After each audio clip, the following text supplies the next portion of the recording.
Hello, everyone. What's going on? My name is Timpedia. Welcome back to the TNT podcast episode insert. 122. Wow, Friedman's so on top. Yeah, Wow. 122. It's like I looked I it was up. so close. I was about to finish looking it up. Whatever. At the But yeah, last minute, like always. hey man. Uh, but yeah, we are back and ready to go. But as always, we have, or thankfully this time, we have everybody here. On my right, It's Friedman, also known as Andrew, but mostly known as Friedman. on my left, Just Tyler today. and across. WoW's still on the decline. Aiden parentheses work. Oh, fuck you. Fuck you. What? Nothing. Fine, I'm Massa Bubba then. Wow. Fine, we can do that. That's fine with me. We have a fair amount of some news and so many things that we're all watching and playing. It's, as always, too much. But let's start out with some real world shit. Oh man, so this one's good. So for anyone who's not paying attention, Bitcoin was like over 50,000 this week. I think it came down a bit because everyone panic sold. But point is, because crypto is big again, that means everyone in the universe is buying graphics cards.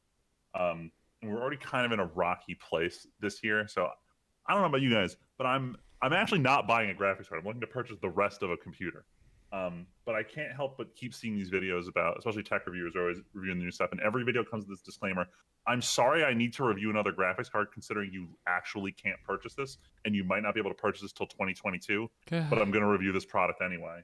And like, there's this growing anger about the fact that there's just no graphics cards out there. So NVIDIA is just like, don't worry, we're going to do something about it. And everyone's like, okay, is that like mean like a purchase program so people can't like buy 50 off a pallet and scalp it? Like, no, Right. even better. We're gonna launch for the 3060s that are coming out, our most like bang for your buck model.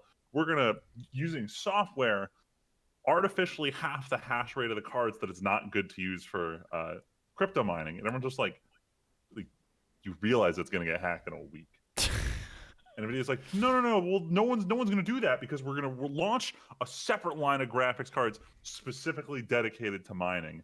And everyone's just like, not only did you not address the issue that we can't buy the 3060s, you're now cutting some of your supply line to cater to this group who's screwing up the Yeah. supply line elsewhere. And like, it'll reduce demand. And it's just like, it does literally nothing against scalpers, which is also a huge issue. And NVIDIA's just like, at the end of the day, NVIDIA makes money with all these decisions. So from their investor standpoint, they made a lot of great moves. If you're trying to build a computer, NVIDIA really doesn't give a shit. Like, someone's going to buy I these would cards say- and they're going to make money. Honestly, anything consumer recently seems like it's completely fucked. Like, doesn't matter what it is. There has been nothing but negative everything lately, and this just seems like another one just to add to the fucking pile. Damn, A little Tyler. bit. It's true. That- Tell me I'm wrong. You're not. I mean, hopefully I don't have to go looking for a graphics card anytime soon. The first time I built a computer, my 660 like I don't want to say caught on fire, but it suddenly stopped working. Then it puffed out black smoke. So I think it caught Jesus. on fire. But point is, it just happened very abruptly in the middle of a Rocket League game. So I never know when is my graphics going to fail and I need a new one. Thankfully, at that point in time, the GTX 960 was not that expensive. I could literally walk into a Micro Center and buy it without any fanfare. Now it's like, well, you got to stand in line for 3 days for a chance to buy a 20 series card. So hopefully my 2070 holds up for the time being. But if you're looking for a graphics card, my condolences. Yeah, that's rough, buddy. It really does suck. Guess what else? Guess what else Unfortunately, sucks? it's just not much you can do about it. What else Alright, is so- what else is shitty?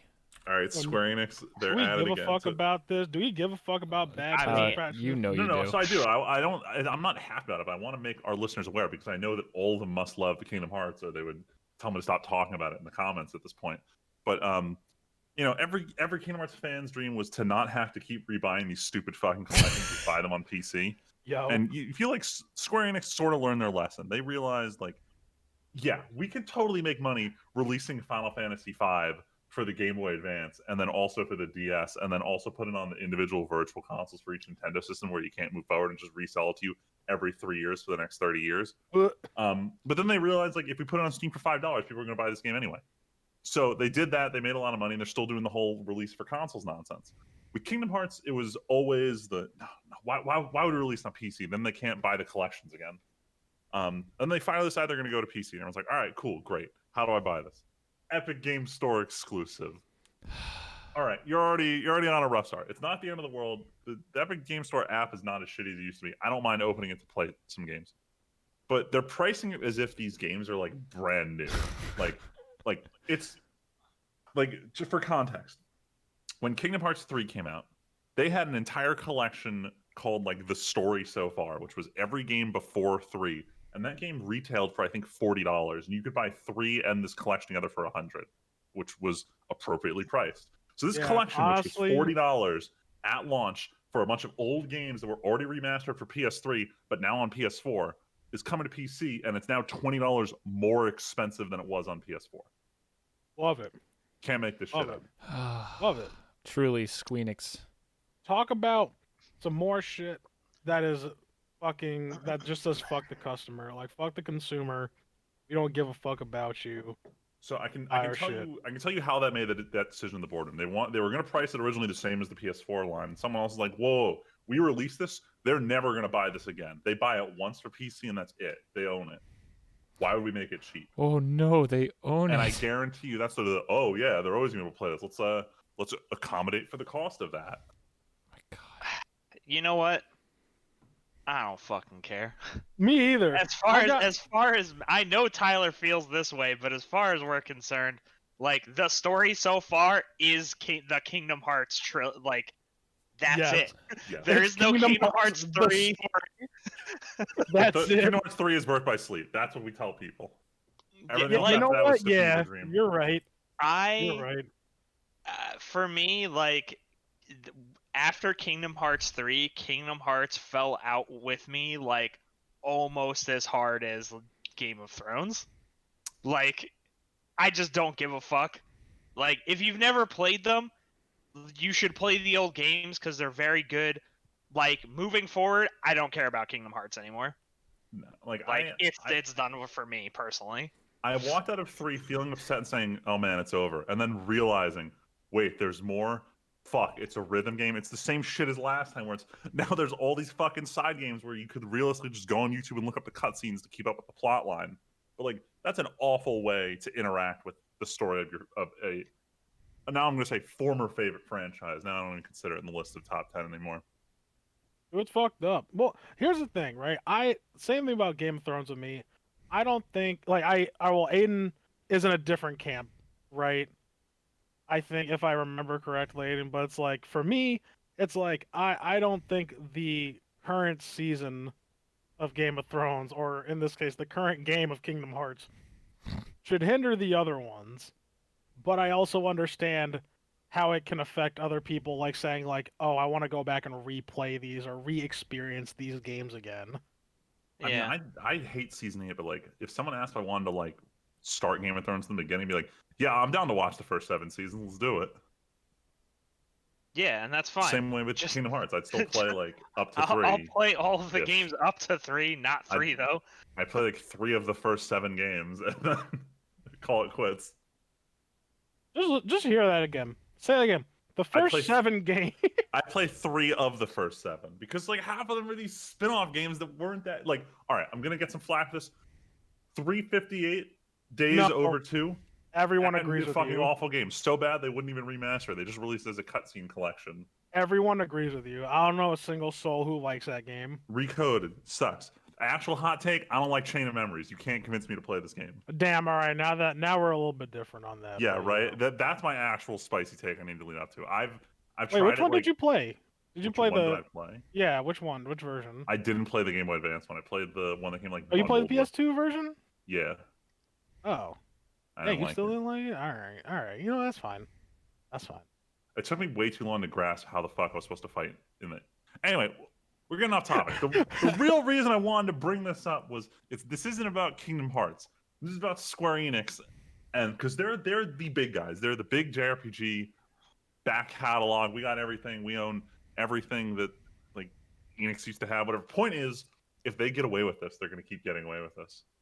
How many old games are they going to release at full price? How are they Yeah, going to charge us? Nintendo. Are they going to charge us $40 for Chrono Trigger, which they can't really do because it's already on Steam for much cheaper? Yeah. But like Uh, between When has Square Enix that and ever Nintendo, stopped like, them? they're setting this precedent that this is fine. I mean, I feel like this precedent has been set for a while. Yeah, Nintendo. They're gonna Fuck do you. it, and the people who will buy this are going to buy it. Honestly don't think it's gonna be that much. I think the Kingdom Hearts proverbial ship has sailed at this point, and it's like they're really only gonna get stragglers on PC that maybe over the last 15 fucking years never managed to play it on a PlayStation. Yeah, and I feel like with that audience, it's the kind where it's like you want to get their attention during a Steam sale where it's cheap, and it's like if you're opening at $60 for an entry in your series, this isn't counting the fact that they've split up the entire series over like 4 games. So if you want to own everything up till now, it's like $240, which is ridiculous. And it's like it ain't that good. it just ain't that good anymore. Like times have moved on. Like It's not. the whole Epic Game Store thing is a different issue. I still don't like. I still hate platform exclusivity on fucking PC. That it really just rustles my jimmies. But that's beside the point. Like, fuck Square Enix. Like, it's probably not going to be that big of a deal. They're not going to make much off of it. Like, it's too little too late at this point. They should have released it on PC ages ago. Yeah, I don't know why they were dragging their feet. Like they're at the point. So, Japan doesn't like putting things on PC. Anyway, for anyone who's not paying attention regarding Square Enix putting stuff on PC, it's been almost a year since Final Fantasy VII came out. So for anyone who was holding out for the PC release, that's coming up actually pretty soon. I think it's next month. Whoa. So congrats, your patience may be paid off. They're probably going to charge you $60 for it. Oh, of course they are. Please. God. I mean, it's still $60 on PlayStation, so it's like whatever. Is it still? Hold on. This is a trend that I've been since. This is something that I have noticed since Grand Theft Auto 5. Because Grand Theft Auto 5 went like 4 fucking years at $60. I don't know. You can get the remake for $30 on Amazon right now. Oh, that's nice. I definitely bought it for my buddy a couple weeks ago. I was looking at the PlayStation Store, and it's still quite a ways up there. Those never go down in price. Like that's the thing about digital. So I'll keep the tangent rolling here. So in order to play Birth by Sleep, the PSP Kingdom Hearts game, I was like, all right, I gotta go buy a PSP. What are they launching? And they just came out with the PSP Go, and I was like, what? A console where I just have all my games with me all the time? I don't have to carry on discs or shit? Like this is phenomenal. Let's get a PSP Go. I buy one. A month later, Disney's like, we have no plans to release Kingdom Hearts in digital in any form. Fuck. And I'm sitting here, I'm like, I spent all this money on a PSP Go and it can't play the only game I bought a PSP for. Fuck. So I had to sell that at a loss and get a regular PSP to play that stupid game. Yeah, Final Fantasy VII Remake, $60, PlayStation Store.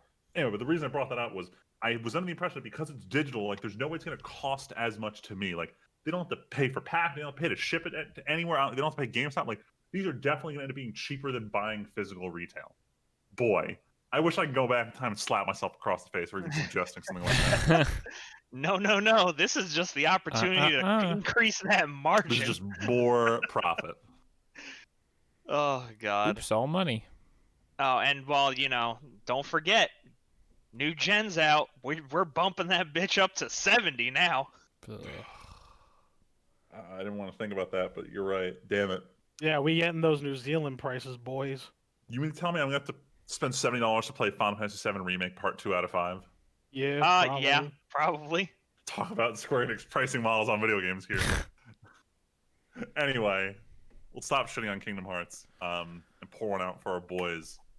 The Punky Daft. Punky Daft. So it's for anyone who hasn't seen the news, Daft Punk is, in their words, the band is breaking up, but it doesn't sound like they're on bad terms. They also haven't done anything for a few years, so everyone was kind of apparently people were like, It sounds like they were just like, yeah, we're done with this. That's what it sounds like. And I got to an argument with a friend where he's like, well, why didn't they just retire the band instead of breaking up? And I'm like, well, what's the difference? It's like, well, if you break up, it's on bad terms. I'm like, but they said they aren't on bad terms. They just broke up. And he's like, but why didn't they retire the band? And this is a dumb argument. Oh But my- Sounds also- like a retarded argument. Also, because if you break up, it's easier to be like, oh, we decided to get back together for the reunion tour. yeah. Especially Or- a lot of these projects, people are like, oh, we're putting it on hold indefinitely. Then everyone's always like, well, when's it coming back? And these guys are just like, we're not. The real We're done doing real loss here is the Tron 3 in development story that now they probably are not doing that soundtrack.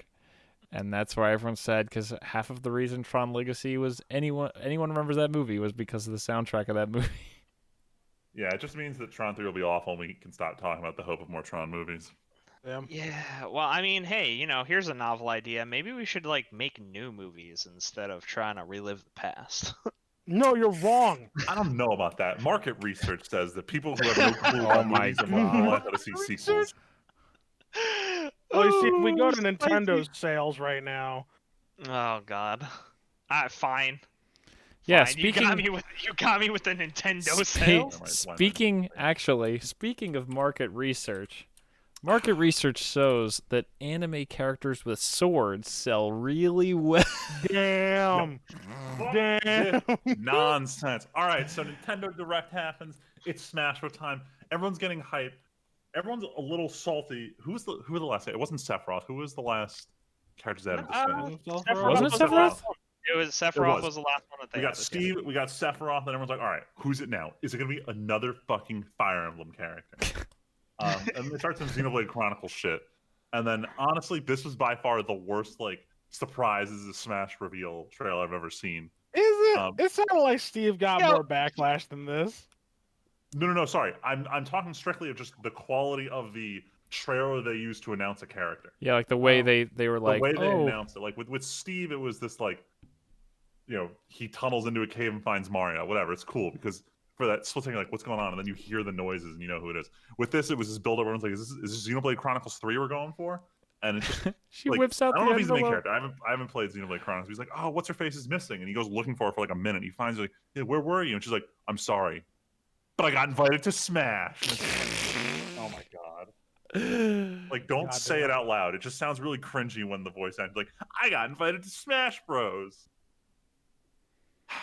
Go play Smash Bros, and you smash your bros. Anyway, if you like Xenoblade Chronicles, congrats. The waifu's in the game. For everyone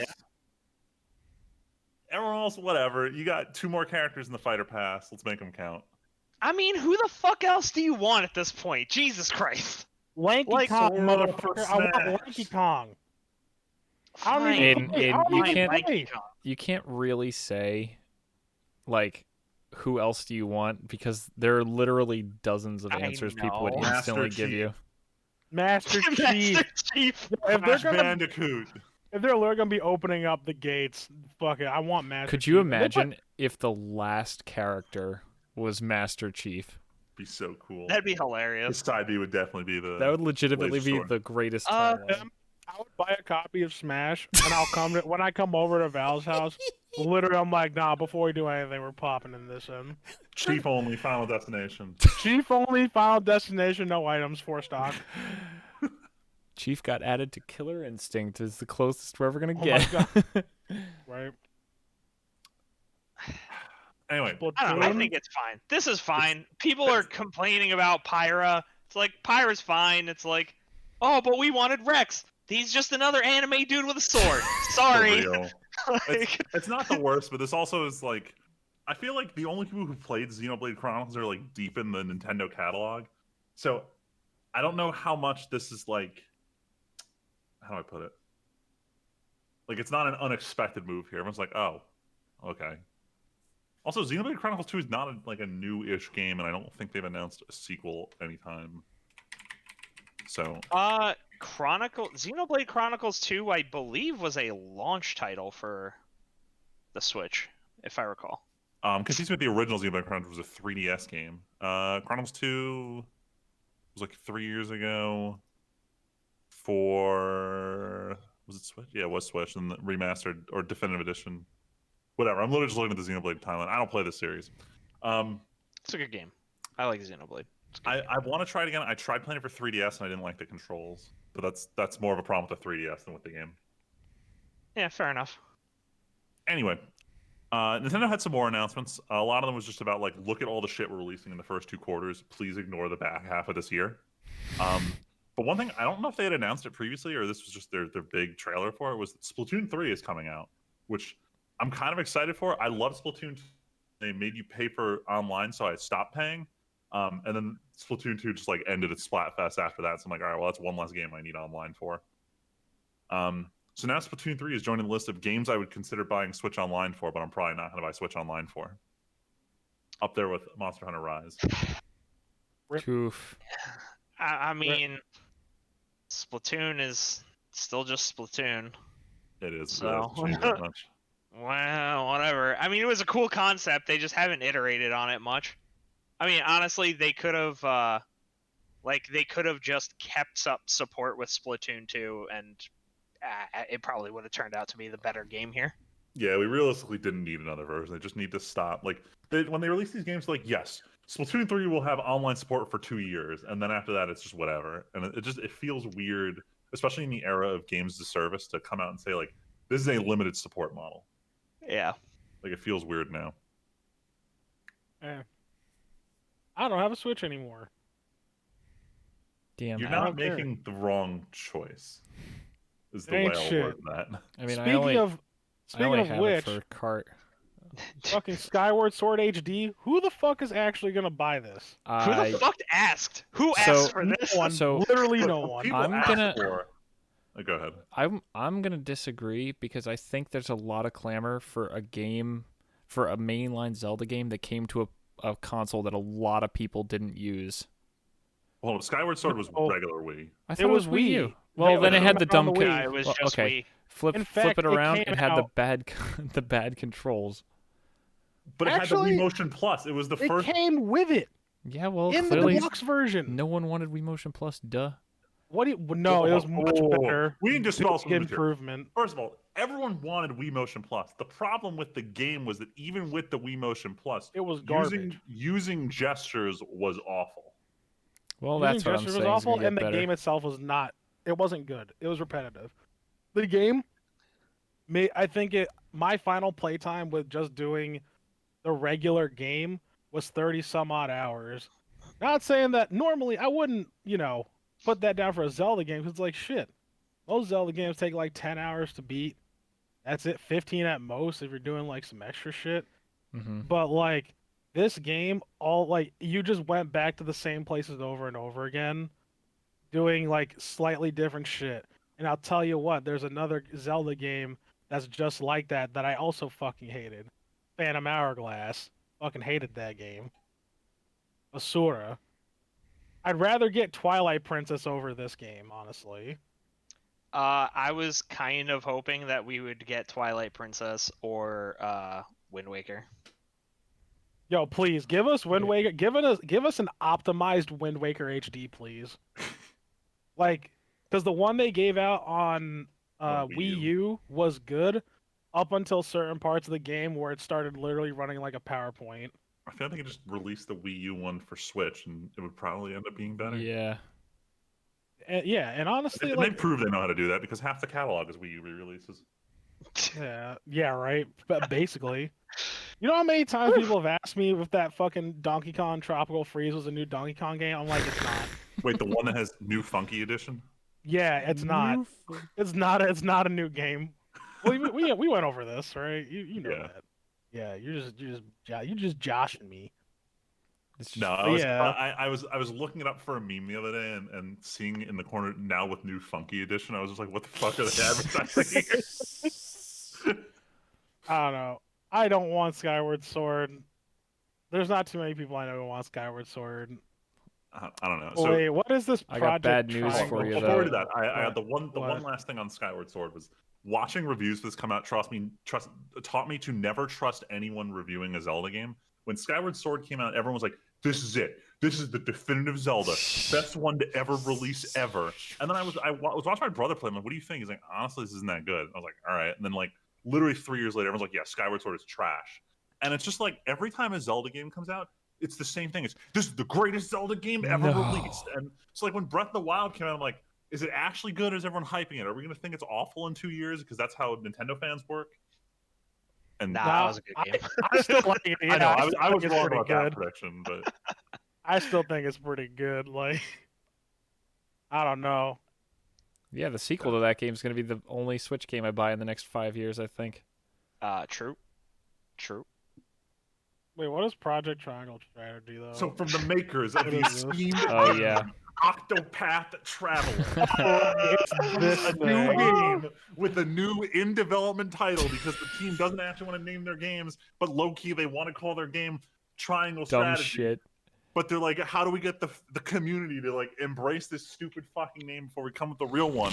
Let's just throw something dumb out there and see if it sticks. Octopath Traveler just works. There's no fucking way this game releases as Project Triangle Strategy. There is 100 ways this game releases as Project Triangle For anyone Strategy. who's curious about what this game actually is, it's if you took Final Fantasy Tactics, but you did it in the Octopath like aesthetic. It's pretty much what they're going for with this. Great. Cool to get a new tactics game, but whatever. I'm fine with this. I actually really enjoyed the aesthetics of Octopath Traveler. Game, not so much. Aesthetics, A+. Yeah, Yeah, they get the aesthetic combat is good. system for this. It'll be a lot of fun because it obviously looks pretty. The question is it going to be fun to play? I know that the developers at least made they were made well aware that fans didn't like the fact that in Octopath Traveler, like none of the 8 stories intertwine at all. It's almost as if none of the travelers are in the same party. And I think they're addressing that in this game, and that characters will actually interact with each other in the story as opposed to just being isolated. Which I can't believe a company under Square Enix didn't realize this. Blows my mind. Whoops. Yeah, how could a company like Square Enix? How could they? How could they? So they looked at this game like, wait, you mean to tell me people like Final Fantasy VI for other reasons? Now I'm gonna Impossible. star. Yeah, for real. Better charge $80 for Kingdom Hearts. Anyway, that was it for the Nintendo Direct. Let's talk about our actually most talked topic on the entire podcast. Oh, what time is it? That's right. It's Persona time. Oh god. Stall for time because I don't have the soundboard open that I need to actually begin the Weeb rip. shit. So I'll delay as I talk about the Yeah. fact that Persona 5 Strikers, which was known as Persona 5 Scramble when it came out in Japan, is finally out on PC, Switch, PS4, and I think PS5. I'm not sure about that. But it's out today. I knew it had an early release window, which apparently was last week, and no one said anything about it because I was convinced this was the early release week, and the game definitely totally came out on February 30th until I sat there for like 5 seconds. I said, hey, wait a second. There's no way this game comes out on February 30th. That's not a real day. Anyway, so the game is out now for anyone who wants to play it. As I wait for Soundpad to open because it's just being slow as fuck, so I can transition cleanly into the Weeb shit. Oh shit. Oh my God, I have to open this thing early. All right, so we got 2 short stories. Then we're all, as a group, gonna review who won the Crunchyroll Anime Awards, which were this weekend. So real quick for the Weeb shit news. I love irony news, and this is the biggest one. So Netflix, as always, has stuff rotating in and out of their catalog. This week they announced that the first 80 episodes of Hunter x Hunter. Why the first 80? I don't fucking know. But the first little, like 55% of Hunter x Hunter is leaving, and then JoJo Part 1, which is the first 27. The which is best technically part. JoJo Parts 1 and 2, Phantom Blood and Battle Tendency. Yes, I agree with you. They are the best part. They are leaving Netflix, which is, it's very odd to announce they're doing this now because they literally just released the JoJo OVA they were holding the rights for last week. So now they're going to start advertising the special that comes after the 5th season of a show they no longer own the first 2 seasons for. Do they still have 3, 4, and 5? Yes, I believe they do. Gotcha. But it's kind of weird because like if you ever leave Netflix apps open anywhere, they'll cycle through like shows they want to promote to you. And of the anime, JoJo's always on the list of shows they try to promote you with these just flashy images. So like they're aware JoJo has like normie appeal. People like watching this. We want to advertise it. And I'm surprised it's just leaving the platform. Well, it's Netflix. It is. Yeah, it is. But like JoJo's owned by Viz It Media, is they won't how it give to is. literally everyone. Like all this stuff is on Hulu because they will give it to anyone who wants it. Mm-hmm. Like Crunchyroll still Actually, hold on. Does Crunchyroll still have JoJo? Is Viz really pulling stuff from everywhere? Find out in 2 seconds on Dragon Ball Z. No. Crunchyroll has all of JoJo plus the director's cut version. It's 3 movies. Yeah. Yeah. Netflix is being bad. Damn. Anyway, on to some better anime news.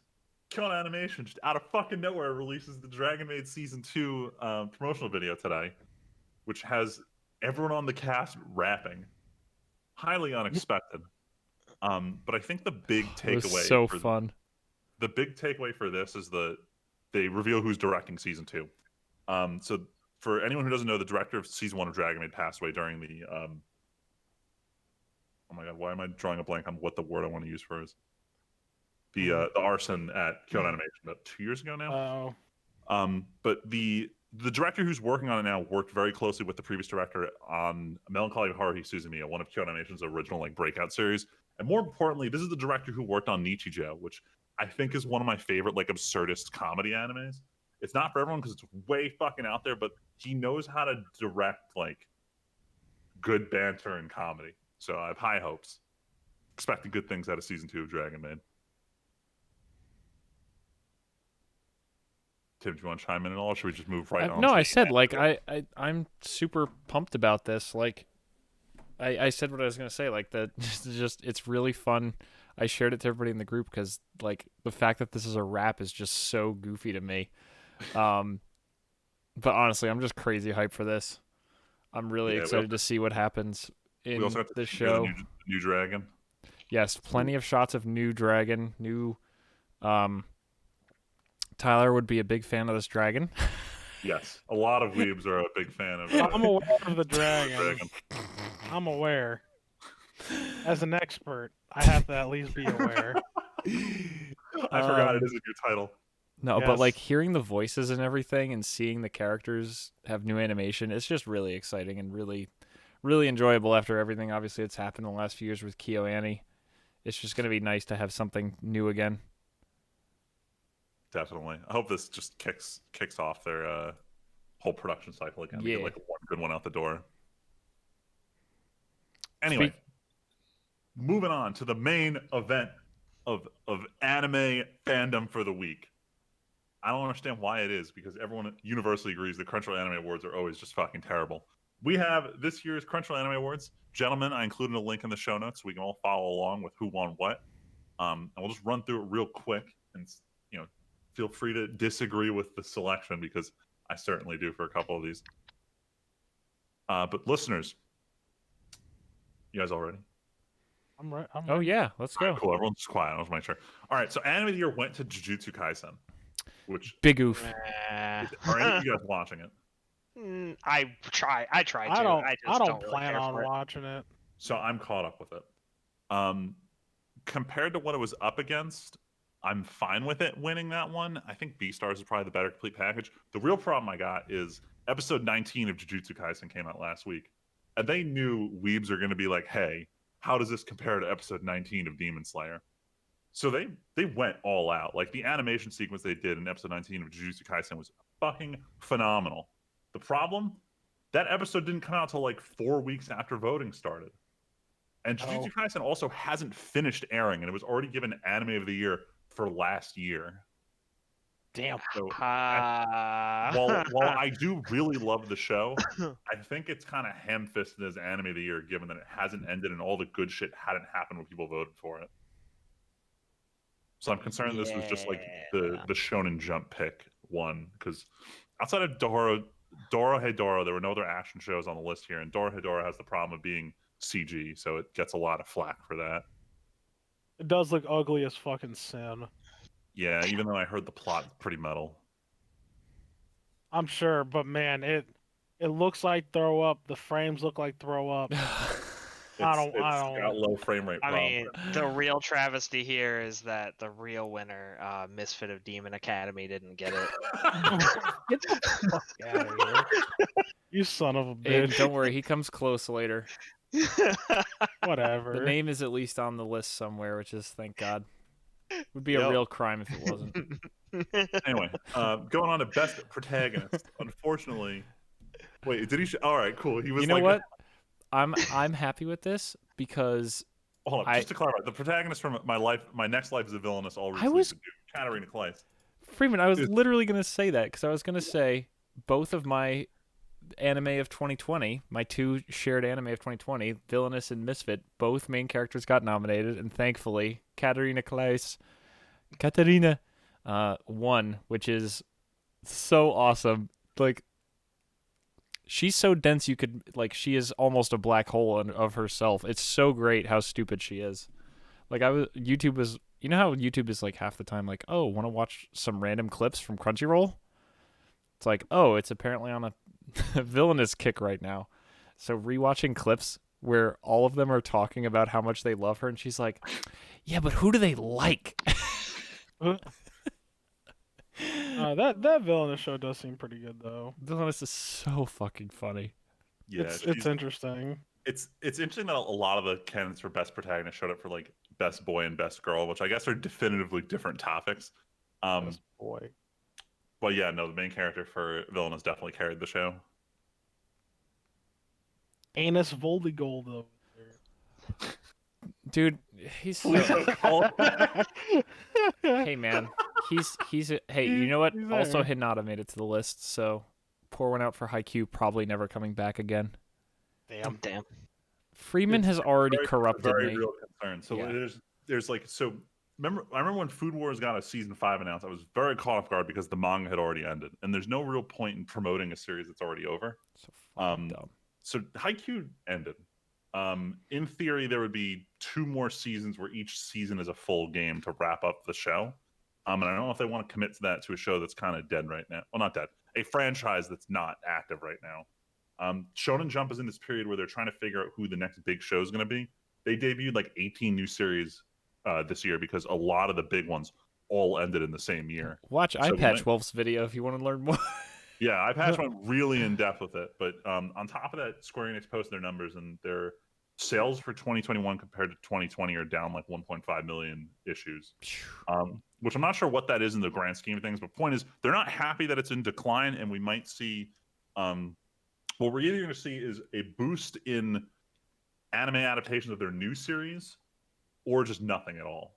Because they're trying to get the next big thing. They want the next Demon Slayer. Mhm. And right now, Demon Slayer is big enough to still warrant producing more animated material for it. Because right now it's top of Fucking the world, even better. though the manga is effectively over right now. But I can't say that about the rest of their franchises. Mm-hmm. The fact that we haven't heard anything about the Bleach reboot is kind of scaring me a little bit. Sounds like it might not happen. Anyway, let's rapid fire through a couple of these. Best antagonist.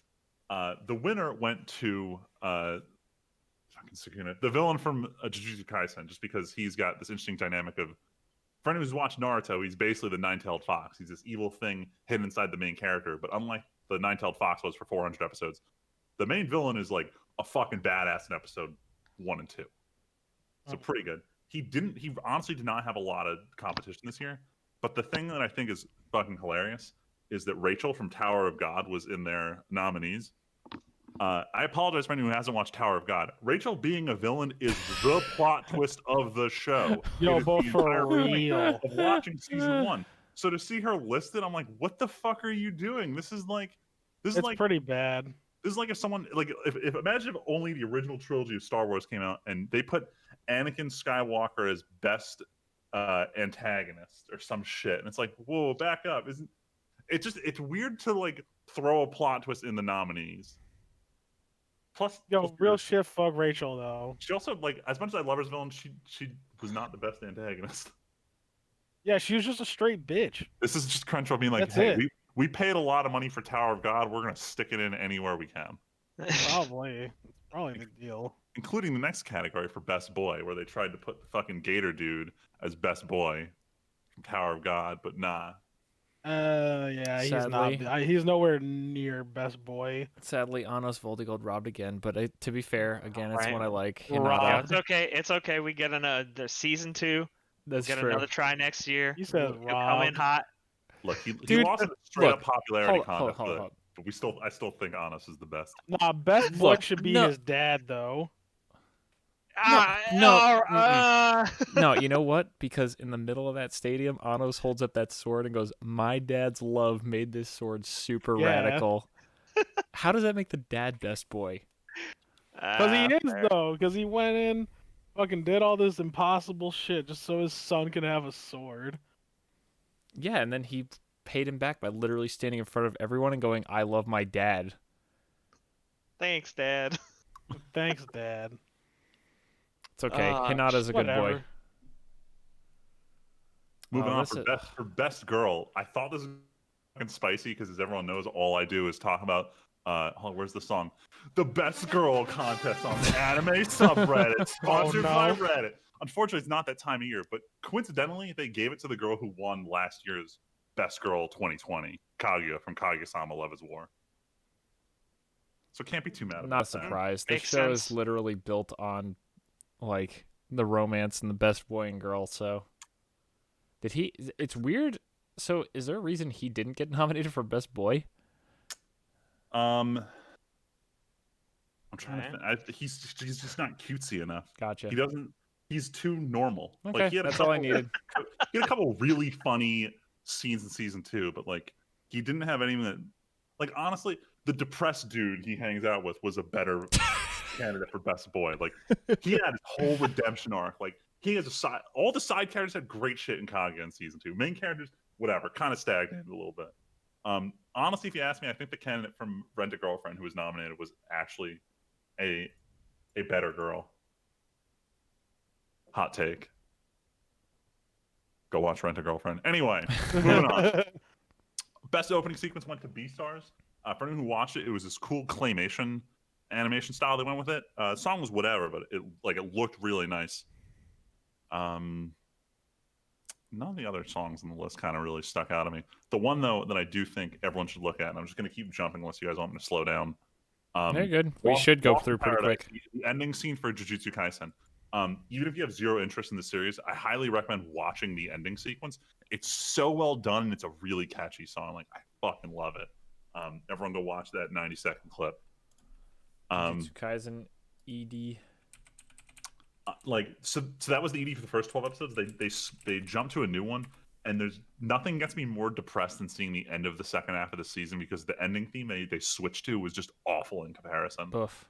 Like it was already kind of like a low energy song for a battle shonen, and it's like, why did you have to leave literally like the best ending song we've had in like years to go to just like, this is nothing. Mm-hmm. This is a nothing song you're trying to promote. Really unfortunate. Going on to best voice actor. This is not a surprise at all. Not a surprise at all. I'm just in shock that he didn't. I guess Dr. Stone is airing right now, so they can't give it to him for Senku because now I can't unhear them as separate characters. But the voice actor for Natsuki Subaru and ReZero, Yusuke Kobayashi, won it. So funny thing, I didn't realize that was his name. Kobayashi is actually the last name of my one of my aunt and uncle on my dad's side. Really? Yeah, my dad's sister. Her last name is now Kobayashi because that's what my uncle's name is. So that's pretty hilarious, actually. Nice. And he's Japanese, so it's not even like some super offshoot thing. Like he is, I think, at least half Japanese. Anyway, sorry. What I'm basically saying is I'm related to this guy. God damn it. Where are we at? Anyway, sorry. I was Go the through all one this? nominee from Jujutsu Kaisen got me because I forgot which character they were talking about. Like, there's no way this guy voices the main character. He doesn't. Anyway, moving on. Best voice actor performance for English dub. I don't care. I'm moving on. For anyone who cares, is the guy who's Hawks in Hero Academia, Zeno Robinson. In terms of everyone else, damn, Crispin Freeman and Johnny Young Bosch were in the running this year. And they Damn, both legendary lost. lineup. They both Damn. fucking lost. Damn. Anyway, for best director, we got Keep your hands off Saki anime. for Keep Your Hands Off Eizouken. For anyone who watched, what was that show? Devilman. Yes, he's the creative mind behind that. Dude is wild. I understand why they give him best director. That's a good word for it. Wild, yes. I mean, Wild. like I don't like Keep Your Hands Off Eizouken was not the most engaging story-wise, but in terms of what they were trying to do, they were trying to take these three girls who all have this like overactive imagination and want to put together an anime, and have them talking about the thing they want to draw. So then they like did rough drawings of literally everything they're describing, and the animation style was phenomenal. It was really cool. The problem was the plot just wasn't engaging enough to hold my attention for 12 episodes. But it's definitely an artistic trip. And speaking of which, they won Best Animation too. Damn, I can't believe Beastars was in the running. Like it's You know, it's honestly because it's the first good 3D. That's got to be part of it. Honestly, for that show, it wasn't awful, especially for drawing like animals on model all the time. In terms of other ones that were in the running, I'm shocked Princess Connect Redive was on this list. It had one good animation sequence, and the rest of it was just waifus. And My Hero's not even on here, which is a little shocking. Not that it looked Which is incredible, but considering it won a later category, it's a little surprising they wouldn't get even nominated for animation. I think it's supposed to be best overalls was like no, best I know, and that's what I'm saying. No, I Yeah. totally get it. Like, I just didn't think My Hero was that low, and it obviously had incredible highs. But anyway, So, you know how like The Last of Us Part 2 won Game of the Year? wow. Yes.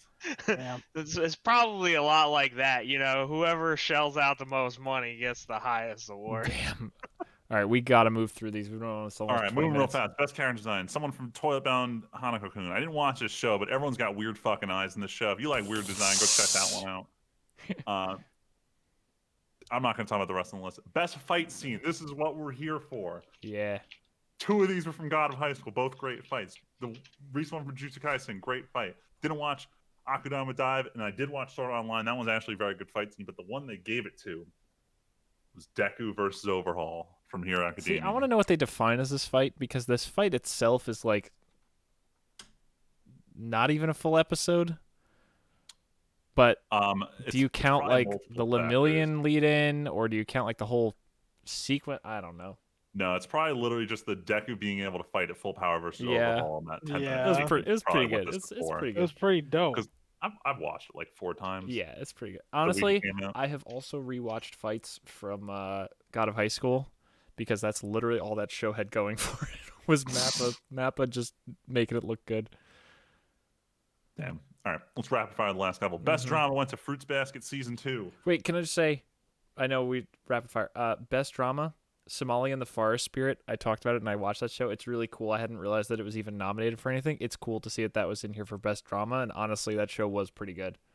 Literally any of these should have won. Like Fruits Basket Season 2, I didn't like it. It was all over the place. Didn't the Val main say the character same was thing? A complete non-factor in this show. Anytime she had an episode about her, I hated it. Anytime a side character was the point of an episode, fucking phenomenal. 10 out of 10, best drama. But the main character makes the show awful. Beastars should have beat Fruits Basket. Hot take. Best comedy. Okay, I know Kaguya-sama's good, but man, this feels This like highway rough. robbery. This is a fucking no. So hear me out. Kaguya Season 2 was hilarious. But Friedman, villainous and misfit. I'm aware of it, but here's the point I want to make about No, I Misfit. know. Misfit I don't know shit had- about any of these shows. If we were lucky, Misfit had like 2 good jokes an episode. Dude, Kaguya-sama is like actually a comedy series. legitimately disagree. Me and Aiden every 5 seconds. Because you just guys dying. are weirdos. You guys are 'Cause laughing you're at stuff that aren't weirdos. jokes. You guys are Bruh, literal Like, everyone else weirdos. wasn't laughing at the stuff. I love that show. Fuck all y'all. Okay, You guys are even weird. I'm even not saying it's a even bad if- show. I'm saying you guys found it Hold on. way funnier than everyone else did. even if that's not true, everyone laughed at Villainous. Yes, because it's also a comedy. Well, never mind. We're not getting into this fight. This has been going on so long. Anyway, best score went to literally anything like Kevin Penkin. He is the wonder child of the Western anime fans because he's that guy that anime studios want to do their soundtracks for them. In terms of the actual songs, I really don't remember a single track from Tower of God, so I Nope. can't say. I don't remember. I got out of high school neither, and that's the only other one on the list I watched. Great Pretender should have won just because they had that one Freddie Mercury song in it. And then for the last 2, best couple. 100% yes. Let's see. Also, how dare they even pick a single couple from Villainous to be in the Dude, running? actually, straight up doesn't Yo, make sense let to me- pick that couple. Let me ask you something. What's the point of even having any of these other couples on here? Legitimately Oh, sorry, true. none of us said the couple name. So the one who won was the main couple from Tonikawa Over the Moon for You. The story about a literal married couple. Tell you want to know what else? You want to know what else is stupid? What? That opening isn't even nominated for best opening of the year. Oh shit! It is him. What the fuck, bro? Man, fuck that. Yo, this whole award shit is garbage, bro. So, Why do we all right, even hold on, talk hold on, about hold on. it? So a lot of these were also nominated in part because of the animation of the opening, not just the song. Who the fuck If we cares? want on just animations, the opening's okay. If you want a song, this is a 20 out of 10 here. Yeah, exactly. Yeah, it's almost like they don't even have to have animation. They could be a straight black screen They can literally just with that keep alternating song. which half of the screen is animated at each given point in the opening. Yeah. Yeah. God damn it. Damn. All right, and then Oh, last wow. one real quick, which feels like very weird for them to pick out this particular genre for one, but Best Fantasy went to ReZero Season 2. Again, I don't agree with awarding something to a show that is still airing, and we don't know how this season's going to pan out. On the other hand, Sentence of a Bookworm Season 2 already ended. It was phenomenal. Yes, sir. And that was your Crunchyroll Anime Awards. And now we can move on to the actual week. No. You guys want to do the topic, or you just want to jump right into what we watched played? Because the topic's not that long. It's more of just a general discussion, also in the realm of anime. How long have we been going? 50 minutes? We're already past 9 o'clock, though. Look, it's not like a time sensitive. No. We can hold off. Yeah, on it, so we have a dead week. Yeah. We'll save it until maybe in an anime season where we're not all watching like 10 different shows all the time. Gotcha. All right. Watched and played. There's a lot, but we're going to break it down at least. Well, I added 2 things under new versus ongoing because a lot of these things are how have these been going? And in this case, 2 of these things are new things. So I threw this on I didn't here. realize that these were ongoing. No, it's okay. You can move things around if they're Reorder. Yeah. Do it. because I threw all the ongoing stuff in there at least in the beginning. So new stuff. So Val and I actually got away for like a second, not like a second Valentine's Day, but we went away on a trip this past weekend because our Valentine's Day trip was pretty disappointing. Not through any of our fault because the hotel was trash. So we went away for just a night, and we were bored hanging out in the room. And I threw on a movie on Netflix. I was like, "Oh, what's Netflix have for like anime movies?" And it put on this. I found this movie Mirai. I don't know how to pronounce it. Did you see this, Friedman? No, I didn't. Let me look this up real quick. So it's actually it's nothing super crazy. It definitely feels like it's a lower scale like Ghibli kind of idea, where it's like a normal world that has some weird stuff going on underneath, but it's a very small story. I'll just give the background because it's a case of being about the journey more than the actual idea. Mom and dad, there's like 5 characters in this whole movie that matter. A couple have a kid. It's a young boy, and they're really happy together. And then a few years later, when he's a pretty young kid still, they have a daughter named Mirai. And it's all about the older brother struggling to accept not being the center of attention anymore. And honestly, so it's really funny because me and Val are both the oldest in our families. I was young enough when my brother was born that I really don't remember what it was like, but Val was like, this is almost uncomfortable with how on point this is about how much I would like be mad at my younger sister. Damn. So honestly, for older siblings, I actually really recommend this. It has a lot of cool the animation is quite good. This kind of like pseudo fantasy thing they have going on, because they actually do pull off pretty well this whole idea of, is it just the kid imagining stuff, or is he actually going somewhere and doing something magical? I recommend it if you just need a nice anime movie to chill out over. It's not even a full hour and a half. But it's good. It's just a nice, good, self-contained story that's a very personal thing, not this big global thing like a lot of this stuff, a lot of movies these days tend to be. It's a very personal thing, and I liked it a lot. And some of the imagery and, like I said, animation was really on point, so I would recommend this. And the other thing, this isn't really new, But Tyler, Aiden, and I started replaying Divinity 2 because Friedman wasn't really feeling it when we played it a few months ago. Which is totally fine, but we just decided to try it again. Hell yeah. And obviously we can't get Luigi because Luigi is always raiding. Because he's A Luigi. bitch. You bitch. You bitch ass Mark ass. But yeah, we're having fun. We're not even past where we Wow. were in the original game we were doing. But yeah, it's a lot of fun. It's still maybe we'll play a little bit after this, depending on how early we end. But it's just fun to have an RPG where you can kind of all work together like this. Because so obviously we talked about it before, but so few games have done this. So yeah, we're just gonna keep chipping away at this really slowly.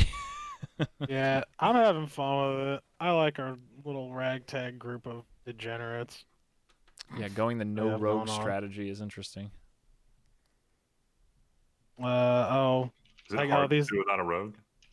It's mostly just we can't lockpick stuff, so we have to break everything. Yeah, Actually just literally negotiate break open down. doors for you. Mm-hmm. straight break every fucking door you Like run Aiden into. Aiden looked it up and he's like, "Oh, chests only have a chance to lose an item when you break them." So he just walked up to the fanciest chest around and just started hitting it for 5 minutes. Might as well. Yo, I got a purple amulet. That's true. What? Did not break. It was pretty good. Yo, if I punch my way through a chest and get rewarded for it, I don't know, maybe one of you motherfuckers should have been a thief. Get the little block pick, something, I don't I know. wanted to hit things. I mean, yeah, we all hitting things. Rogues hit No, we things. all- They No, just but he hit them wanted to from like behind. hit things. Yeah, I want to Like, hit hit differently. things.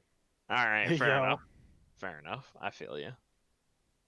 Yeah, I love Divinity too. It's such a good game. I can't wait until the actual release of Baldur's Gate 3. Yeah, that game looks like fire, dude. Has there been any Holy hell. update after the like early test? They announced the druid class, and they're potentially going to be adding exotic races like the what are those bird people? Like Tengu? Yeah, like that.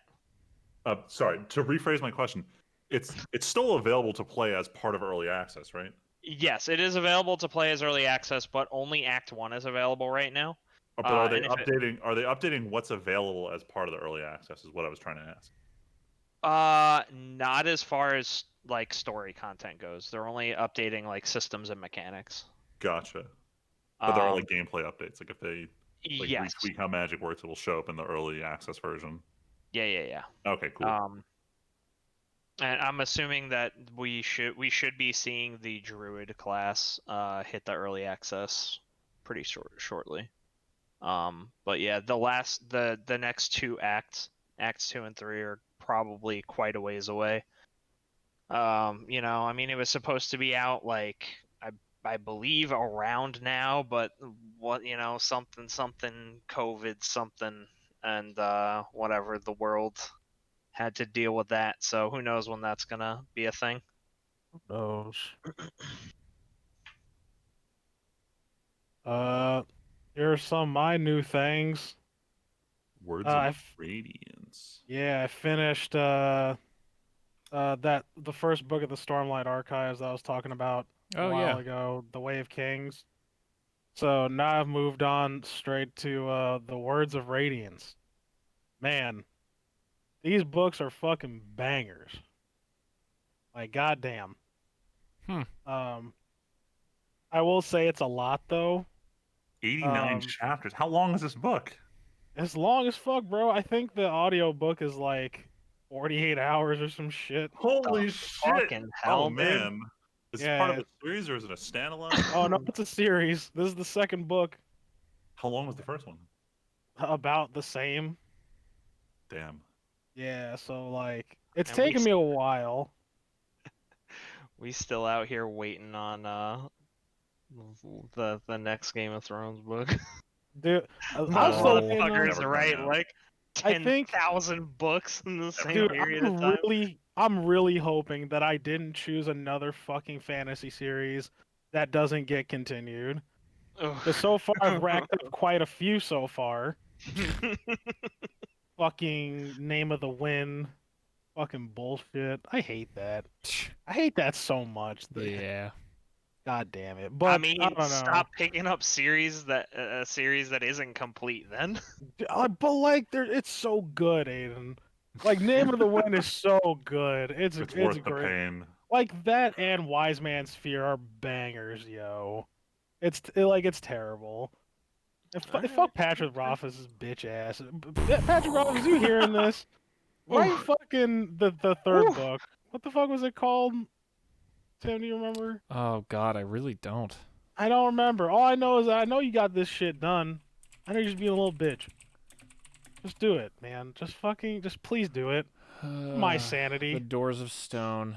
Doors of Stone. George R. R. Martin, I gave up on you, bro. You can just stop. Well, I did read Dark Tower, all right. I finished Dark Tower. Which I'm glad I like cuz that also had publishing issues, but luckily he was having it for like half of when I wasn't reading books like that, so it doesn't matter. But anyway, I don't know. Starlight Archive's pretty good. Brandon Sanderson's a fantastic writer. If you want to literally lose your life to either reading or fucking listening to this, I highly recommend it. I watched this other movie on Netflix with what the hell is his name? Anthony Mackie, who plays Falcon in the MCU, and he's was it Outside the Wire? It's supposed to be like this semi-futuristic sci-fi Okay, this is brand action. new. Yeah, it's pretty new. I don't really recommend it. I thought it was shit. But basically, Anthony Mackie is like the first realized like artificial intelligence, and they decide to make use of him as a soldier. Whoa, And this crazy. guy, yeah, whoa, Bad idea. crazy. Oh, that's a bad idea. yeah, I mean, but he's not the main character. The main character is like this like young drone pilot. He's like really good, but he makes a decision that no one likes. So they have to send him to like I don't know. It's supposed to be like some kind of sensitivity training where it's like I don't even think this is a real thing in the military. I'd have to ask, but like they send him like, "Oh, you made this bad decision. Like, here, time to go like be a deployed guy until you learn your lesson." And he links up with Anthony Mackie, finds out he's an AI. Hilarity and war crimes ensue. Hilarity and war crimes. Damn. Yeah, Yeah. Okay. yeah, yeah. Ooh. It's mostly just war crimes. Okay. And I started playing, and I'm not gonna protect Aiden from this either. I'm gonna throw him under the bus, but we both started playing Genshin Impact. Whoa. That's hell I you're walking can't. into. I can't believe you've done this. I don't care. No, you can't hide. You can't hide I from me, can't- brother. Look I at can't me. believe you've done this. It all started with. It all started with what the fuck were we doing? We're just like, damn. Oh no, we all started with like, which would be our waifu, right? Like, who's our best girl? It Okay. always- All right. No, no, all always right. starts Okay. All there. right. All right. Hold on. No. We got to tell the story properly. Fine. Oh boy. This whole conversation started with Tyler, and I quote, "Kyle, I get why you like Genshin Impact. I get why you These like Genshin waifus are Impact. pretty. They're pretty. They're pretty. They got these thick thighs. Yeah. They're pretty. Wow. Some of So them do. this results in a fucking like waifu ranking bullshit thing on fucking whatever website that was. Begun And then the you know waifu the next thing you warfare. know Oh you're my on roll God. fucking playing Genshin. Yeah. Next thing you know, you're at least like 6-7 hours deep. Oh my God. Oh yeah, man, they got these cute waifus. Yo, that being said, I'll say this. Circling back to was it Breath of the Wild? I will say that this is literally Breath of the Wild if it had a lot more depth. Like this feels like a more actualized game that just has a free to play model on it. Which honestly, like all right, like free to play, right? Like that model, like with microtransactions, right? It typically negative connotation to that. I would say so far, with like my 7 or so hours in, it's doing me pretty good. Cool. Yeah. It is not egregiously monetized. That's good. Like especially since it's like you look at it and it's like, this is a gotcha game. Like, which it is. But like you get enough of the currencies just playing the game that it doesn't really make a difference. And they give you enough characters in the beginning to like get you through anything that you would need to. You're never like stuck in a situation where it's like, well, fuck, I gotta spend money to keep doing a thing. Right. Like it doesn't really happen. Gotcha. And we have our other friend has been playing pretty much since release. Actually, no, since release. The game came out on his birthday. He's been playing the game since his birthday. Yeah. And like he has like 5 months of like he's been playing for 5 months or whatever, and like he's got like a bunch of level 90 characters, and like he's got pretty much most of the roster, and I think he spent like $5 on the game. So Wow. you know, like it's pretty good. It's a good game so far. All right, so I've got a really stupid question here. So the developers who make Genshin Impact, their previous big game was Honkai Third Impact. My question is, what's with the Impact? Does it play any role in the plot? No, Or is not it at just a least. fun name they picked? At least. I They don't just know. really like the word impact. I'm waiting for second Impact to come out. Impacto. 'Cause Oh, they get the can't- hell out of They here. can't start with 3 and then go back to number 1. Like that's not how Yo. this works. Fucking. Well, we can't do that because of copyright, bro. Oh, that's right. We can't reference Third Impact or Can't. anything like that. We can't do that. Can't do it. Except their last name was Honkai Third Impact, and that's I guess you're right. that's definitely an Evangelion term. That's Hey, definitely man, I don't- an Evangelion term. I don't write them. I just play them. Okay, I don't. No. Understandable. That's Yeah, that's it though. Nothing me. has come up relating to anything impact wise. I don't really Except for know. what people want to do to these waifus. Hey, yo. Bada Yeah, you ain't bing, wrong. Bada boom. You ain't Yo, wrong. the game's actually good though. All right, like I mean, give it a try. surprisingly involved might. story for being a free to play game as well. It's got a lot of depth. The story actually has some depth to it, believe it or not. Friedman, I honestly think if you gave it a try, there's a decent chance. That's the same thing I say about Fate Grand Order, but that's not a hell I'd wish on anyone I know. Okay, but Fate Grand Order is like An that's actual a franchise. That's an actual fucking nasty Like, gotcha game. This you're like going in and it's like fresh and new, and they don't try to fuck you over yet. This is a video game. Interesting. I've never experienced that in a mobile game before. Yeah. Right. Might be refreshing. Well, that's the weird thing about it, right? Like, yeah, you can play this on your phone, but I feel like they didn't develop it as a mobile game first. No, it definitely plays like a console/PC game, but it's got like this is a mobile game monetization scheme. Yes, so it's kind of this fun combination of both. But like, you can't the difference being like I've put probably like 16 hours into the game now. Holy smokes. And The rookie numbers. oh yeah, those are rookie numbers for sure. I have not once needed to pay money to do anything. Like, it's not like, oh, you ran out of lives, you want to pay $2 to get another try going. It's like, no, you just play the game. Wow. It's So absolutely unheard of in the mobile space. it is worth checking out if you've got the space for it in your library. Well, you have space for it in your free time. Library free time, whatever. Same difference. All my time is free time at the moment, so I don't really make the distinction. Well, hopefully that changes. Oh, well, it has. Hopefully on the 22nd, March 22nd. And then we good. We Gucci. We in there, boys. .NET Nice. developer We in AIDS. there, boys. Hell yeah, .NET. All right. Is it time for Weeb Shit round 2? Looks like Yeah, it. fuck it. All right, Let's cool. go. All right, Weeb Shit round 2. So I started in the last 2 weeks. I've started 3 shows that are airing this season. The first one, Skate the Infinity. One of my buddies really pushed us to watch it last Friday. The best way I can describe it is like if you took Initial D and you got rid of the Eurobeat and you swapped out cars with skateboards. Episode 1 of Initial D and episode 1 of Skate the Infinity are very similar shows. So it's just we're gonna go up the mountain, we're gonna skate this dude against this dude and just race him to the bottom. All while there's people lining the streets cheering for who knows what. Overall, pretty good show, very good animation. I like the characters.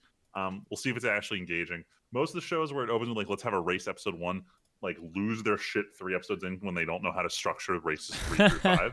So we'll see how it pans out, but overall pretty good. When I started Sunday, Horimiya. It's currently living up to the hype everyone's talking about it. It's a fun rom-com that doesn't have the usual contrived bullshit that a lot of the dramas that we talked about during the Crunchyroll Awards section have to deal with. Overall, pretty nice. I've only seen the first 2 episodes, so it still seems like it's about the main couple, but I've been informed it's about a bunch of different couples and all this shit going on at school together. So I definitely need to watch more of it to get to that point where it's not just the 2 main characters doing shit. And the last one, I really like this one. So Jobless Reincarnation, I was originally not going to watch it. And then Tim and I were watching Giguk's Anime Winter 2021 video where he's just like, guys, you need to watch Jobless Reincarnation. And I was like, whatever. But then he started showing clips from it. And it looked really good, like way better than your average, like generic isekai trash for the season. So I need to watch the new episode, but I'm basically caught up with it. Overall, really good show. It's very refreshing to have an isekai that's like not just trope city. The main character is like strong, but he's not overpowered. There's a reason he's strong, and other people become as strong as he is. And it ties heavily into the fact that like he got reincarnated, but he's not throwing away like his past traumas. This isn't like my shining example of awful isekai is Wise Man's Grandchild, where like you do like except for the main character being like, I understand that like flying is a thing, or I know what oxygen is. Like outside of that, like nothing about him was reincarnated. There's no personality, there's no person behind it. But in Jobless Reincarnation, like the guy behind it who had like honestly a really shitty life before he got reincarnated in this world, like it's refreshing that it uses the genre correctly. Top of that animation is just really nice. Songs are decent. There's no real opening theme. They play the same opening song every week, but they play it over scenes of just setting up what the opening scene is going to be. So you see people like living their lives, doing their normal shit. Like the show has figured out this I'm in a fantasy world aesthetic without being too over the top. Overall, I recommend everyone give it a shot. It does have a couple problematic bits. Like the main character may only be like 7 years old in universe, and he may be hitting on a fellow 7-year-old, but deep down inside he's 43, and that's kind of weird. Like you have a guy, like you have like a kid who's 70s and he's hanging out with a girl his same age, and they're both being cute together, but it's like this dude's 43 mentally. This is a little weird, and it would be fine if it was just normal shit. But like he goes to prank one of his friends by like trying to steal their panties while they're asleep, and it's like,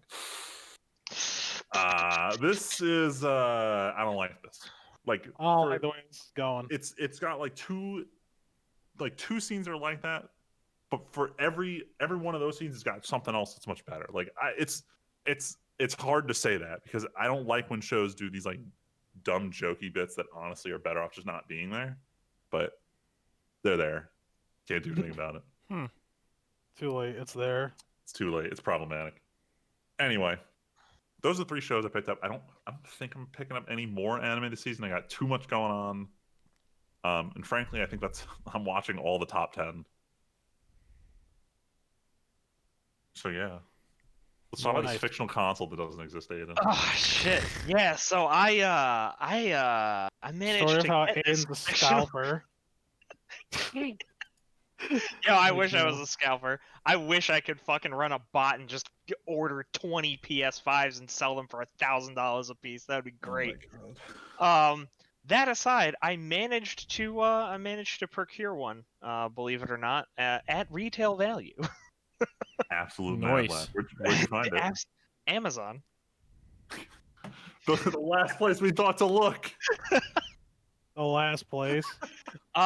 Which was that was a journey in and of itself because I got an email that my order was going to be canceled, and then it just came in the mail. So God oh damn. yeah. Yeah. They didn't refund any of my money, so like as far as I know, this is all square and good, and I'm not gonna get like repossessed or some shit like that. But yeah, man, it actually is a next gen console. Looks fucking great. They updated a bunch of shit on the UI that is like pretty nice. Not unpopular opinion though. I like the PS3 cross media bar. Hate me if Hell you yeah, want. I fucking love that. I don't get what Thank all you, the hate Friedman. was for it. Damn. All right. I guess I'm the only one then. Fuck. Shit. So yeah, I have been playing some Demon Souls because that was the one Souls game that I never had the opportunity to play. So I'm working my way through that, and whoo, yeah, it's kicking my ass, like real bad, Oof. like really bad. Is this I like the can. Dark Souls of video games? Sorry, awful joke. Please ignore me. Yeah, you know what? Uh, Dark Souls. This is by far the hardest one that I've played. I don't By know. I far. think it might just be. Well, yeah. I mean, I'm assuming Elden Ring exists. Lol, you're funny. I know, right? We don't talk about that. We don't know when that's ever gonna reveal itself. But like, I think it comes down to the level design of Demon Souls because it's very much split up into like sub levels. Like you have, if you've ever heard anybody talk about like the levels of Demon Souls, it's like you reference them by like basically Mario worlds, like 1-1, 1-2, 1-3, 2-4, 4-3, etc. And after a boss is the only place that you get an archstone, which is a bonfire. So there's like Wow. there's no checkpoints along your journey to the boss, and it's a fucking nightmare. So don't fuck Wow. up. Don't you fuck up. It's like not super bad because it doesn't have Estus, so you basically can have infinite healing if you need it, but shit's expensive, man. Shit costs money. Those souls are real important. That's my levels. I don't like to spend my levels. Super good so far, and like this, what a remake! Like it is just a gorgeous game. Tyler watched me play some of it, and I think he made quite a few comments about the skyboxes. It real nice. It real nice. Like animation is wild. Like Blue Point is just a magical studio. I don't know how they do the black magic fuckery that they do. So That's that's actually immediately torn asunder when some fucking random ass like skeleton comes out of nowhere with a sword and almost yeets your ass off the fucking cliff, and it's like, oh shit. yeah. Yeah, I did get a pickaxe in the back while we were looking at the wonderful vistas. But, it happens. It happens. And currently that is the only PS5 game that I'm playing. Actually, it's the only one that I own. Other than that, I started up Persona 5 Royale on PS5 in 4K with HDR, baby. Damn, this Let's game is go. never gonna leave the podcast show notes ever. It's fucking Never. phenomenal. Absolutely not. I wish I could go Absolutely back in not. time to like whenever the fuck Persona 5 came out and say like, hey, this game, you're never gonna stop talking about this game. You're never gonna stop. Dude, it's fucking too good. But yeah, I'm in the process of romancing the true waifu Kawakami. For anyone who doesn't play And Persona 5, she's your teacher, and she's a very cultured pick. absolutely superb. Yes. Superb pick. And yeah, looking forward to that. Other than that, man, let me fucking tell you, the PS5 controller is like an actual next gen controller. Really? I've never experienced anything like it. Like I cannot describe how like awesome this fucking thing is. Thankfully, I haven't. Did you play the demo that shows off the different like controller like vibration features? I did. What'd you think of it? It shows off the haptics, and they have Astro's Playroom, which is like it's like a little short game, and like you run around and collect like PlayStation artifacts and stuff. But the thing about it is it focuses a lot on the haptic features and the adaptive triggers and all of the other shit that they got going on with this controller. and like you can tell what material you're walking on based on the vibration in the controller. Wow. Wild. Like the adaptive controllers, like, or the adaptive triggers are like, there's a, like, when I'm a Demon Souls is a good example for this. Like, when you draw a bow, there's tension all the way up to the end, where there's like a little bit of, and then it releases the tension, and it feels like you've actually drawn the bow, and like the resistance on it's such a fascinating thing. And like I played a racing game as well, and like you can feel yourself losing grip on the road.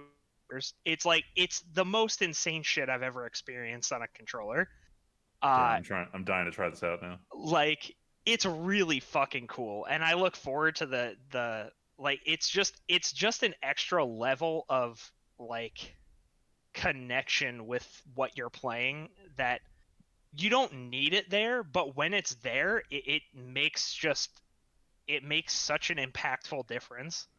And I'm hyped to see what people do with it, like what developers can squeeze out of this thing.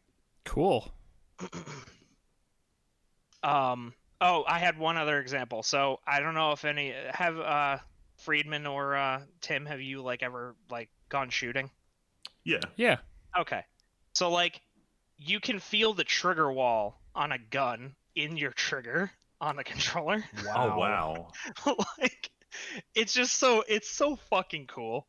It's really cool. But I digress. I'm gonna stop gushing about it. It's really neat. I hope that y'all get to experience it someday soon when Sony can sort out their fucking supply chain. For real, for For real. real. Not right. One of these days. But yeah, other than that, Genshin Impact, we're not gonna revisit that.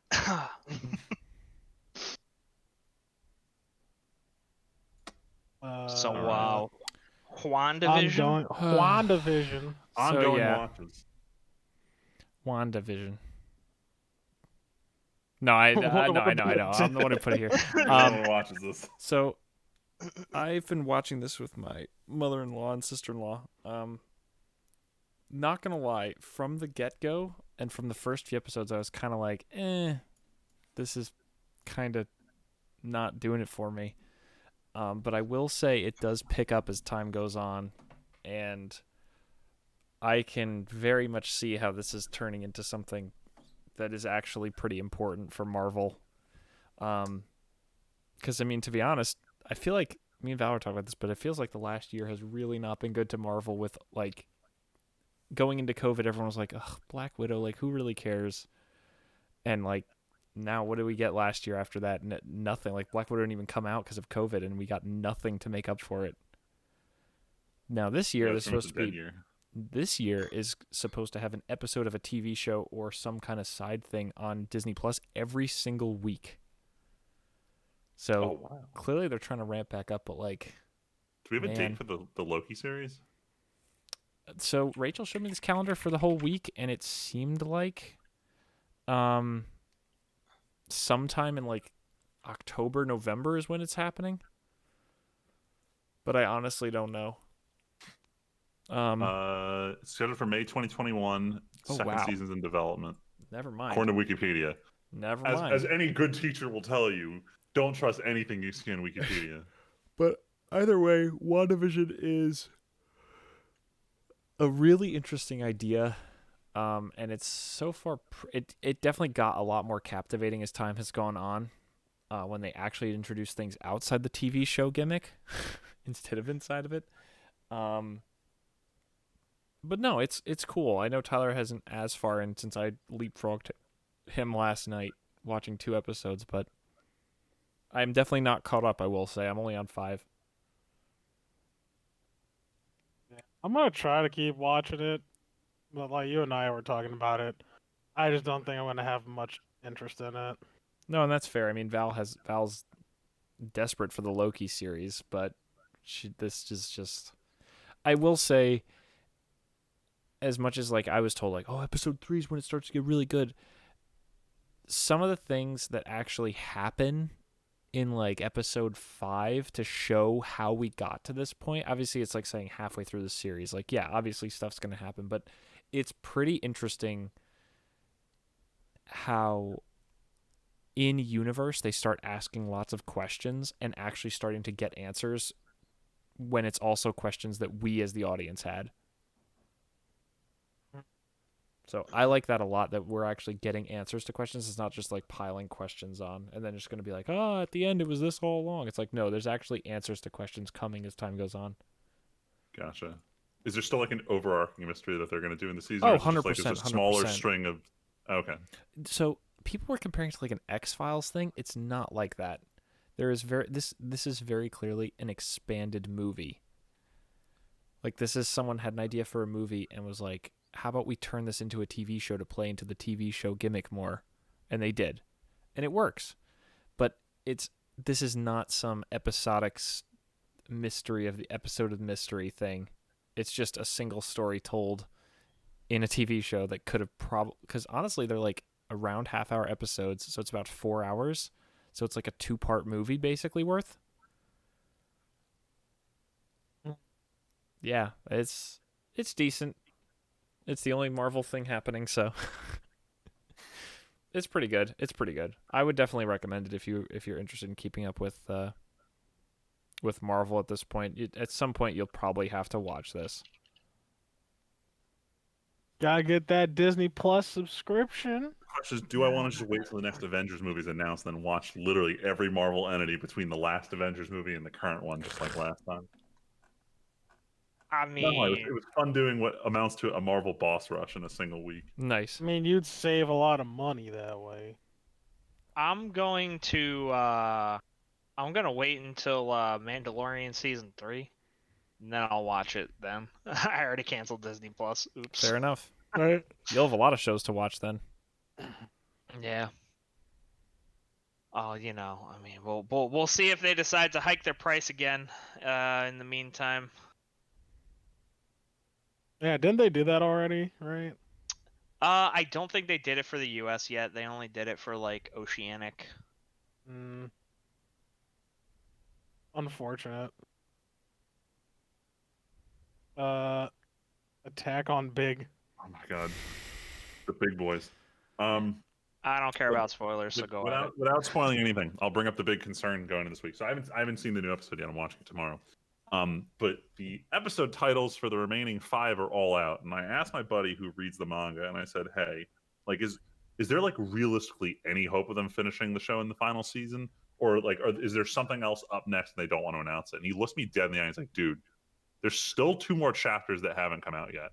Like, the manga doesn't end for 2 more months, and this thing ends in 5 weeks." He's like, "No, I don't know why they're calling it the final season, because like this is unless they're not going to end it in the anime, this isn't the end of it. Like, there's either a final season part 2 that they're just ashamed to call it that, or there's a movie, and we're not going to get an announcement until the end of the last episode." Me and Val were talking about this too, and I think Tyler even on yesterday. It's like, there's no way. There's no way they're going to rush and botch There's this. no way. Yeah, I don't think they can. Like, I don't read them on. I know that there's at least 2 arcs after where we're at right now. There's actually, we may be in the 1 of 2, but I know there's this giant war arc that's just like basically the end of the series. But if that hasn't been resolved, then I mean, we have first heard rumblings of it this episode, this literal newest episode. oh really? I'm not saying anything about it. I'm just saying literally the word war has happened in this episode. Interesting. That's literally all I'm going to say, because I know you haven't watched it yet and you care. Yes, I am very invested. You know what We'll leave it show? at that. Overall, what was hold on, before we move on, overall, what was your opinion of this week's episode? Good, bad, just okay? So I'll let Tyler Short. go first, because mine's complicated. This shit was 2 minutes long. Damn, I love those episodes, but I also So- hate them. Friedman, remember how at the start of the season it was like, hey, Attack on Titan is okay to good, depending on who you talk to, because we said it was okay, and you and Luigi were like, this is amazing. Yeah, I fucking love it. And we were like, yo, it's okay, but as it's getting good, Promised Neverland is still so good. And now it's like this week was the first week where it's like, man, Attack on Titan is so good, and Promised Neverland is what? failing me. Damn, I was convinced that when Redacted made an appearance, it would be the high point of the season. But Yo, when Redacted showed up, I was like, whoa. And then he started talking about this thing.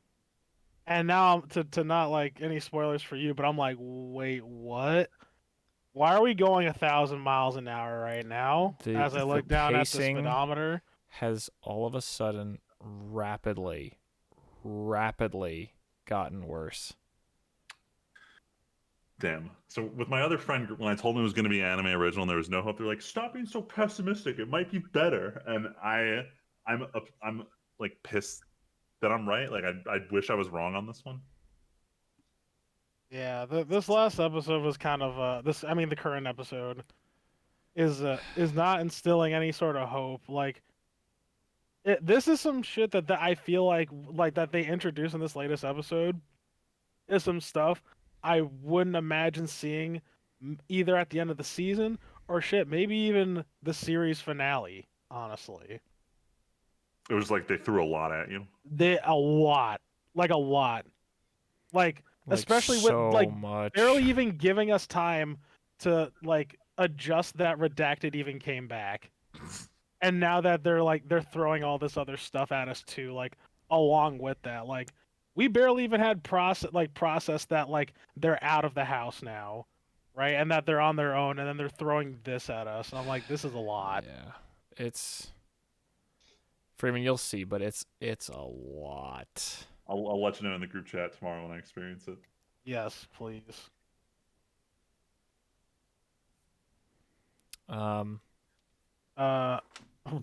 Reincarnated as gay. Listeners, for context, all of the shows we put in here all the time, Tim put puns for all of them.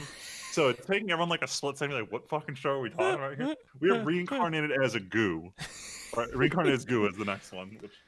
I should have put Reborn as goo. Promise Sadness is the next one. We we talked about we just did Promise. Promise. I like was not paying transitioned. attention. Never mind. Reincarnated as goo. Gross. that's Reincarnated as a slime. Last episode was a little boring for me, but I know Friedman was on board.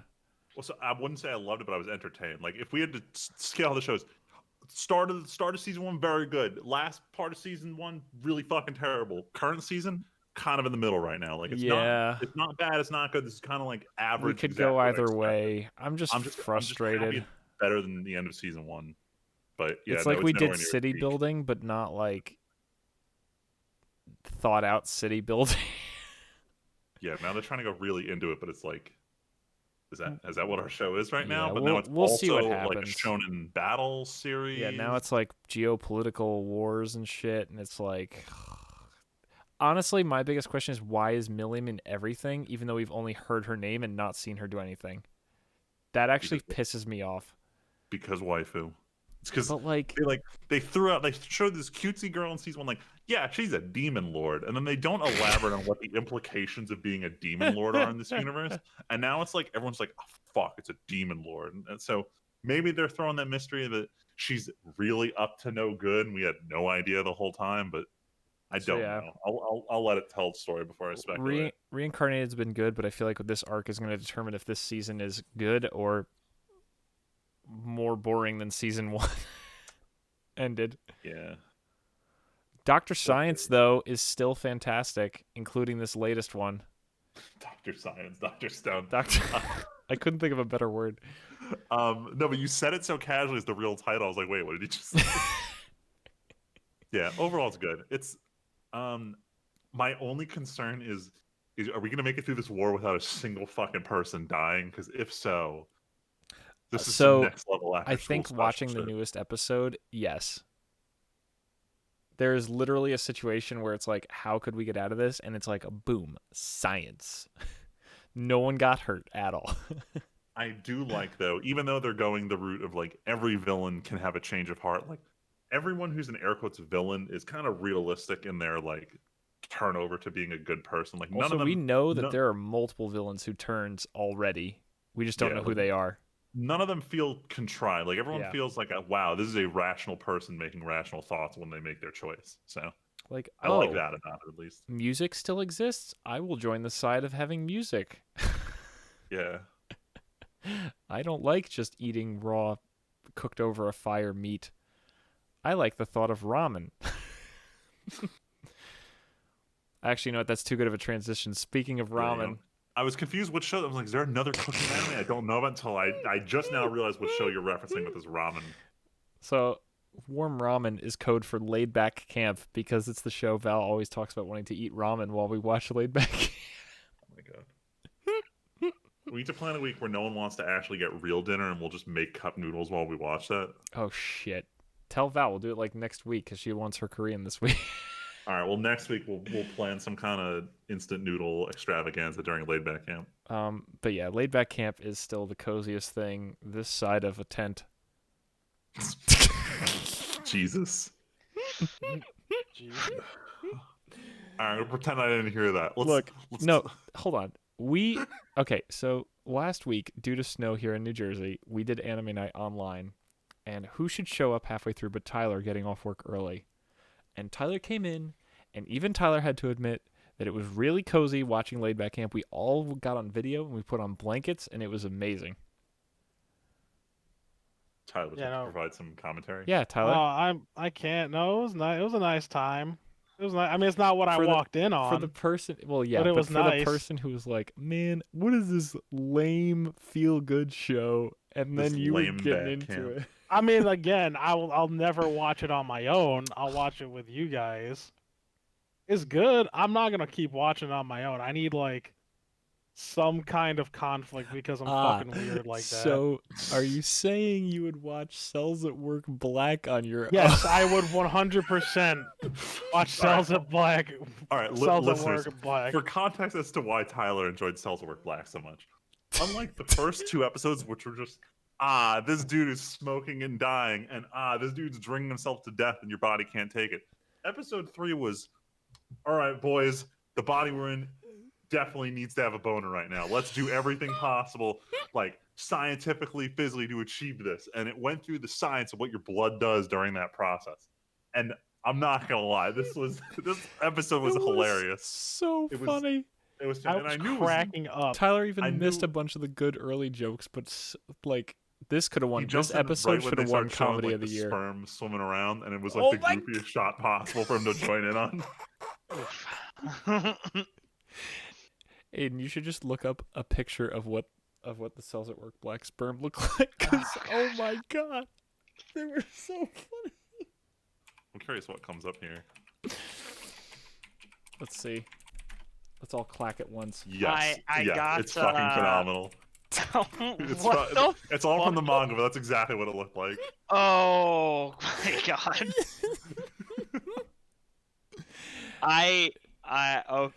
Okay. We should, Yes. Aiden, you should just watch this one episode. With no context, it'll be fine. It was so hysterical. Oh my god. But Cells at Work Black is pretty depressing, honestly. I mean, kind of the point. No, I know, Kind but of the like, point. because our Thursday nights, so the way our Thursday nights have been going is me and Val and Luigi go to Friedman's apartment and we watch Laid Back Camp, regular Cells at Work, and then Cells at Work Black. And so we go from real wholesome down to, oh man, all of our bodies would probably look like this and are trash. See, the point of this is to get Val on the mindset. I would like to watch literally anything but this and be like, hey guys, it's time for Kill la Kill. It's And time to watch hopefully- more Kill la Kill. and hopefully get a positive reaction out of her on it. But that's my evil scheme. Funny joke. No, but Cells at Work Black is still pretty good. And honestly, having Overhaul as the voice actor of Overhaul be the narrator, talking about like getting an erection and everything. Dude, it's It was 10 out of 10. It was incredible. He's an amazing pick for the narrator. And then regular Cells at Work is still wholesome, and somehow we're in Cancer Arc 2, which is surprisingly shonen battle-esque. What I didn't realize is we're on the finale because there's only 8 episodes. Sucks. I know, shit's Much wild. sadness. Especially when they had like a double episode week, which is even weirder. It's okay. We need to finally start losing shows from this season. Yeah. Tell me about it. I'm watching 25 shows right now. Jesus. I can't tape this. I keep forgetting what's going on in all of them. But yeah, that's all the anime that I'm watching. At least we've gone through everything. What's this last thing on the list? Books. Oh, books. Proceed. Yes. Who reads anymore? Yeah, What an right. archaic Subtitles. form of entertainment. I read subtitles. Motherfucker. Sorry, that was awful. No, it wasn't. That was superb. That was. Listen, that's the it. best jokes are the ones that catch me off guard every time. Every time. I would like to say, like, it's very bad and very bad taste. So I'm just gonna talk about my books. Go for it. So I finished book 4 in the Red Rising series, called Yes. Iron Gold, that Tim recommended for me. And I'll say this. I thought it was good. Okay. Like, I don't know. I feel like the original trilogy was good enough to end on its own merit. And what it's doing now, it just feels like just extra stuff. True. If that makes any sense. Like, I don't know. No, you're. I think completely it's correct. good. I think it's a good cautionary tale though, in terms of just how like kind of things are, because like we see a lot of stuff, and or like for example, it's almost like if like George R. R. Martin or someone were to make a sequel show about Game of Thrones, right? It's like, oh hey, the good guys won in the end.